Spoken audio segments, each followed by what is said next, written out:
Hey, welcome back to Quick Wins for ADHD Moms. I'm Jessica Lynn Lewis. In the last episode, we talked with Miriam.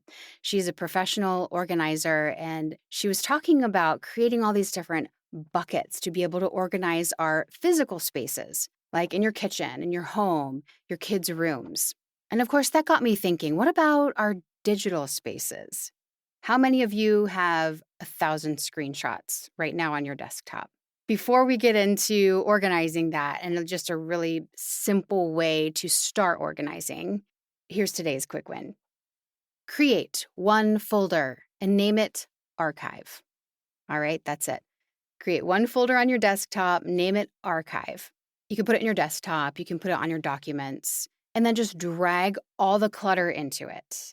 So if you haven't used something in maybe 3 to 6 months, archive it. Put it in that archive folder. Maybe it's an old project you haven't touched. Maybe it was an idea that you've lost interest in. It's not like you're deleting it. You're just simply getting rid of all of that visual clutter that makes us overwhelmed. And the best part is that computers are easily searchable. You can always find that project later. So this one move instantly creates calm when you open up your laptop and there's not all of those file folders everywhere. You have one little archive and you just dump it all into your archive. Because let's be honest, if you haven't looked at that Canva screenshot in the last few months, are you really going to use it? Also, it's still stored in Canva, so you can download it later if you decide you need to use it. So why does this matter? Because digital clutter is mental clutter, and we all know we do not need any more mental clutter. So even though it's invisible, it quietly eats at your focus, especially with our ADHD brains. Now you open your laptop and you think, whoa, when did I save those 27 screenshots of the same graphic? Or maybe you are scrolling your phone and you realize you've downloaded 10 productivity apps and it just made everything messier, and honestly, nothing is working anyway. So all of that adds up to this overwhelm and creates all of this micro stress. We know that's the last thing we need right now. So let's make a space for what's active. So once you've cleared the clutter on your desktop, the question becomes, okay, when new stuff comes in, where does this go? And so this is where my 3-bucket system comes in. One of the 3 buckets, everyone has an archive bucket. That's your resting place for things you've done or you might do someday, but you're not doing anything right now. And then the other 2 buckets just depend on your life and your season and how you organize things your way, what your life looks like. For me, I have the archive folder, and then I have work and home. So that kind of is my life right now. I've got my work life, I've got my home life, and archive. But maybe yours are something like, if you're a stay-at-home mom, there's the parents folder and the kids folder. Maybe projects that the parents are working on, projects that the kids are working on, or kids' school. Maybe you could divide it up as, personal things and then family things on your computer. So again, 3 buckets, an archive, and then I use work and home. And you just get to figure out the other 2 folders that work best for your world. And then once your brain learns that pattern of everything gets dumped into one of those 3 buckets, it's not as overwhelming to look at something and go, oh, I don't know what folder this goes into. It could go into 4 of these different folders. It's like, let's just simplify it, create 3 huge buckets, and then just take all of that digital clutter and just organize it into that. You can do this on your phone as well. So on my phone, I have an iPhone and I have a home page and that has all my home essentials. So I use Notion to keep my second brain organized. The weather, the calendar, my daily tasks. If I'm doing a food tracker, everything that you do every day is listed in that first homepage. And then when I scroll over and hit page 2 of my phone, I've got things like Netflix, Disney Plus, Audible, anything that I'm going to be entertainment, anything that I'm going to be watching or viewing. Maybe I'm going to go on the treadmill and I want to watch the latest show that I'm watching, or maybe I'm in the middle of a podcast. I hop in the car and scroll to that second page and hit the next podcast or the next audiobook that I'm listening to on Audible. And then I scroll over and the third page that I have is just randoms. And this is a random page with a bunch of different folders where I just dump all the stuff that's related to home or travel or shopping or business. Any apps that I don't use often and things that I'm going to be searching for anyway. When I open my phone, I just search for that particular thing. And then the fourth page, I could probably split this up into two different ones, but one is like content creation. So all the creative stuff, Lightroom, Video Leap to create videos, or Instagram Reels has a new app to create reels. All of the content creation stuff goes on that page. And then the last page is just like the messaging that I want to make sure I get back to people. And what I love is having a first page that's important of daily tasks, and then I can scroll over to my last page on my phone and make sure that I'm not missing any messages or contacts. That's something my kids actually showed me. You can hold down on your phone to scroll all the way to the end. So you can scroll through all the pages really fast. And so I have everything important on the first page and then the last page because I can scroll really quickly between the two of them. And our goal with this is to keep everything just clean and simple. There's nothing to distract you or pull you away from your important daily activities that are on the front page or the messages that you need to get back to on the last page. And you still have everything on there and accessible. It's just not taking up a lot of visual clutter.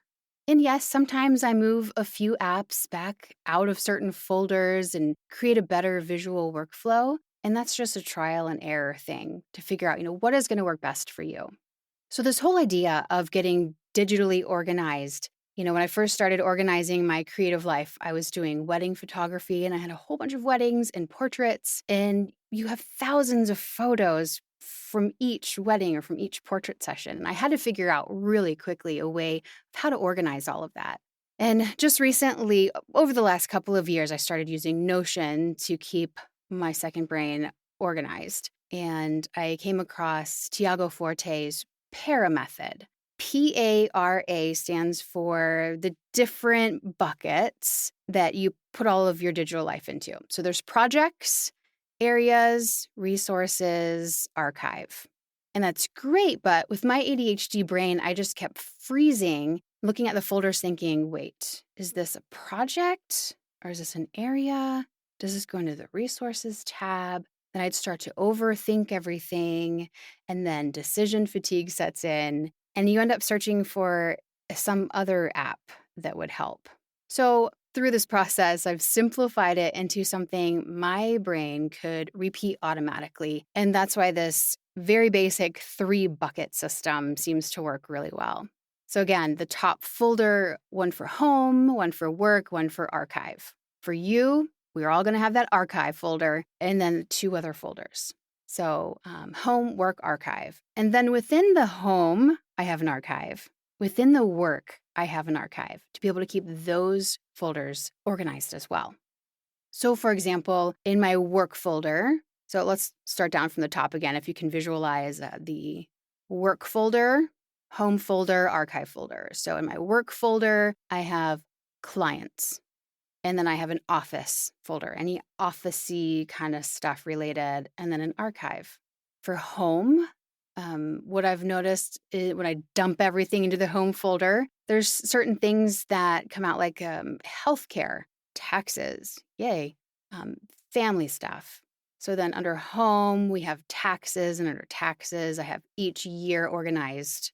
And then under family, we have maybe individuals. So, each kid gets their folder, and there's always something that they're creating that you want to keep, but you're not sure where to put it. So it's nice to just drag it into their personal folder. So everything has a place, even if it's messy, because you have your top 3 buckets that keep your desktop organized and you don't have that visual clutter. But then you go into each folder and you can put an archive in there and slowly start the process of ordering things from top down. It's not as overwhelming. It's really easy to start organizing by having just 3 main buckets, dump stuff in those buckets. And then if you want to organize from there, you can. If you don't have to either. It's all within those buckets. And you keep, again, your desktop really clean. So another problem that I ran into after I was organizing all of these things is that you start losing lots of space on your computer. And so I started looking at other places where I can organize all my digital files to get them off of my computer and save it. And as a wedding and portrait photographer, I heard somebody say once, if you don't have your photos backed up at least 4 times, does that stuff even exist? It's a great question, right? How many of you have lost your laptop and have lost everything on your laptop? So I use Dropbox to use as my file organization system. And what's great is there's a Dropbox folder on my computer where you can go in there and it looks like it's on your computer, but it's all stored in the cloud. So in Dropbox, I have the work and home and archive. And then under work, I have like 3 different businesses. So each business kind of gets their own folder. And under those folders are office and archive. So it's like my digital filing cabinet, if that makes sense. And back to weddings and portraits, there's also the way I organize my stuff, but then there's also the client-facing stuff. So for photography, all my personal photos, all of my client work is on, I use SmugMug. A lot of people use Pixieset. There's so many different options out there. I personally use SmugMug because I've been doing that since 2000. I don't even know when they came out, 2010, 2015. It's been a while, but it's nice to keep everything digitally organized, photography-wise, there. Some people use Google Photos. I just find SmugMug to be a really nice user interface, and it's just nice to see. But now that I'm doing mostly voiceover work, it's not like I can take those WAV files and put them into a portrait gallery because WAV files don't necessarily look pretty. So now in voice work, I just use mainly my Dropbox folder. And then within the Dropbox folder, I have my work. The main one of the 3 buckets is work. And then under work is my 3 different businesses between coaching and doing the podcast and doing voiceover work. And then under voiceover work, I have a client folder. And under the client folder, I have all of the names of all the different people that I have worked with. And then under that, when I actually do a specific project, I will name it the date and then underscore their name or their business name and then underscore, and then the actual project that I'm working on, the voiceover that they gave me, maybe it's the script name, so that later I can go into Dropbox and I can look up that particular client because people are always coming back and asking, hey, do you still have that from last year? Do you think you can just do a little update? And yeah, absolutely. And I can find it within a minute. So the more organized you are, the easier it is to find things later too. So this idea of having an archive bucket is also really nice because I do that at home too. I actually have like an archive corner in my closet where I put, maybe there's just extra clothes that the kids have grown out of. Maybe we got a new internet router. And so the old one still works, but it's not as quick as it needs to be for our needs, but somebody else could still use it. Archive corner. Old clothes, archive corner. Maybe old toys that are sitting around. We put it in the archive corner, and that way, if the kids come back and say, hey, whatever happened to my recorder? Oh, I don't know. I don't know where that is. And if they walk away thinking, I don't need the recorder anymore, awesome. We don't have to listen to the recorder anymore. If they're still wanting it, it's like, well, I didn't give it away yet. It's in the archive corner. We can get it out of the archive corner. But that archive can work in your physical space as well. So all of this is just keeping it really simple to organize your computer, maybe your phone screens, so there's not so much visual clutter. Now, if you go into your inbox, your email inbox, that is a whole other beast that we can save for another time. But one thing that has worked really well for me is it's called Inbox Zero. It's been around for a long time. You've probably heard of it. Maybe you've tried it before, but it's an amazing system that I have found works fantastic. It takes away all of that overwhelm and email clutter. It's been a game changer for me. So I just go in and there's just a few emails per day to sort, and it's not 1,000 to go through.